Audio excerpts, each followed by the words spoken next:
وقل رب زدني علما.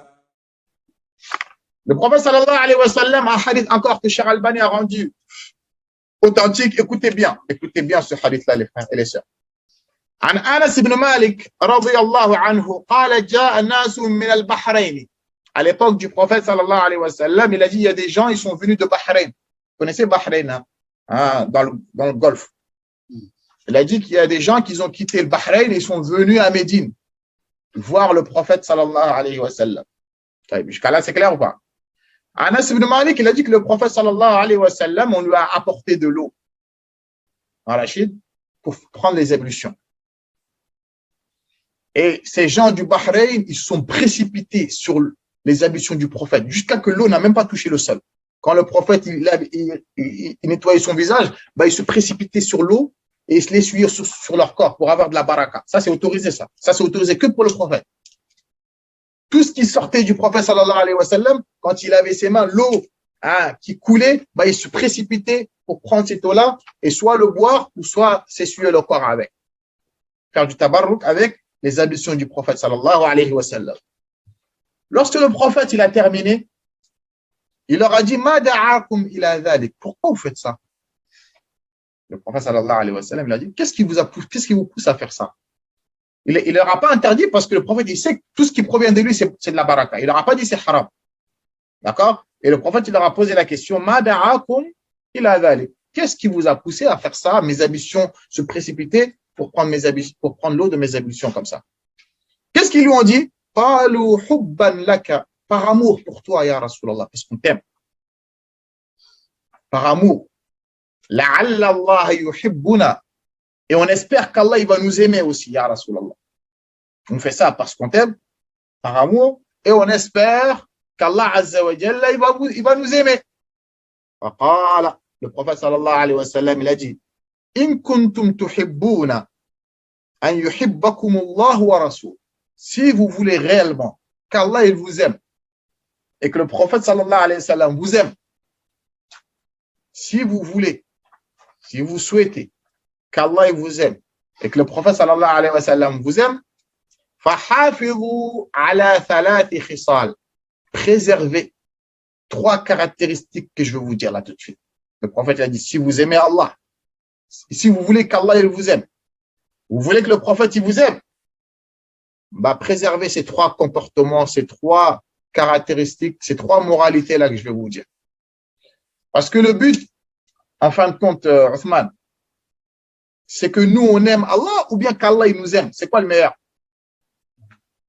Parce que toi tu peux prétendre aimer Allah, mais Allah il t'aime pas. Tu peux prétendre aimer le prophète, mais le prophète il t'aime pas. Mais le but c'est quoi? C'est qu'Allah il nous aime et que le prophète il nous aime. Ça, il y a plusieurs gens musulmans qui prétendent aimer le prophète, mais ils sont le premier à contredire sa sunna. Ça. Donc le but ultime, c'est qu'Allah il t'aime, n'est-ce pas, Rachid? Le but ultime, c'est que le prophète il nous aime, n'est-ce pas? Écoutez ce que le prophète il a dit, sallallahu alayhi wa sallam. Il a dit aux gens du Bahreïn là, vous sautez sur mon nom, vous voulez qu'Allah il vous aime, vous voulez que moi le prophète je vous aime.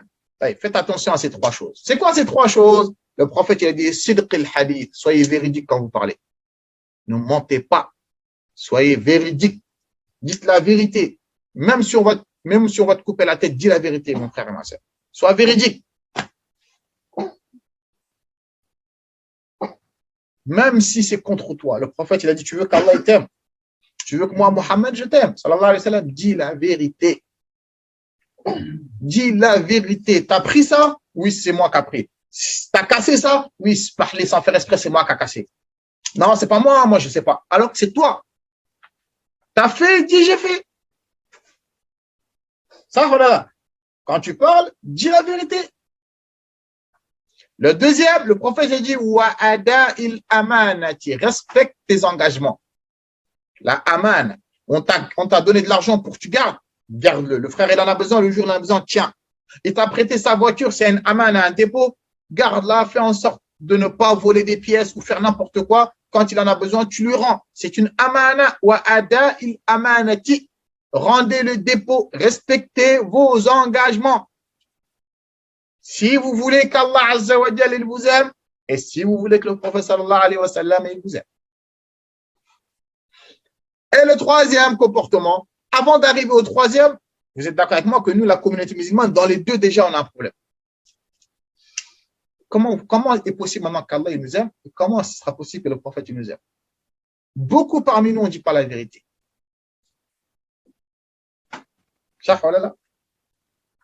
Que ce soit certains à leurs épouses, que ce soit certaines épouses à leurs maris, que ce soit certains frères à leurs associés ou à leurs collègues ou je ne sais quoi, on ne dit pas la vérité. Je ne sais pas, il y a certaines personnes, ils ont la maladie de dire la vérité, on dirait. On dirait que c'est un virus pour eux. Ils ne peuvent pas se retenir. Dire la vérité, c'est subhanallah al-azim. À tel point qu'on arrive à une époque, quand tu es quelqu'un de véridique, les gens, ils se séparent. Ah ouais, machallah, lui, franchement, oh là là, c'est un véridique. Mais normalement, ça doit être normal.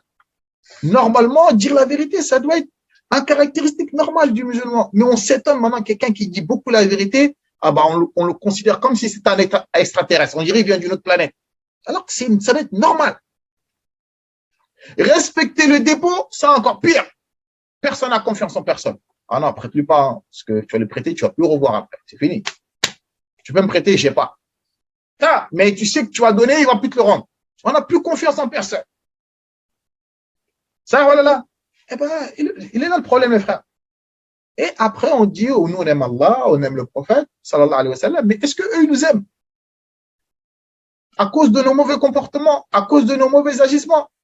Et le troisième, le prophète, sallallahu alayhi wa sallam, il a dit, wa husnil jiwar, le fait d'être bon envers tes voisins. Ne fais pas du tort à tes voisins. Tu veux qu'Allah t'aime, mon frère et ma soeur. Tu veux qu'Allah et le prophète t'aiment. Bah, sois un bon voisin. Ne fais pas du bruit, ne fais pas la misère à tes voisins, etc. C'est pas bon.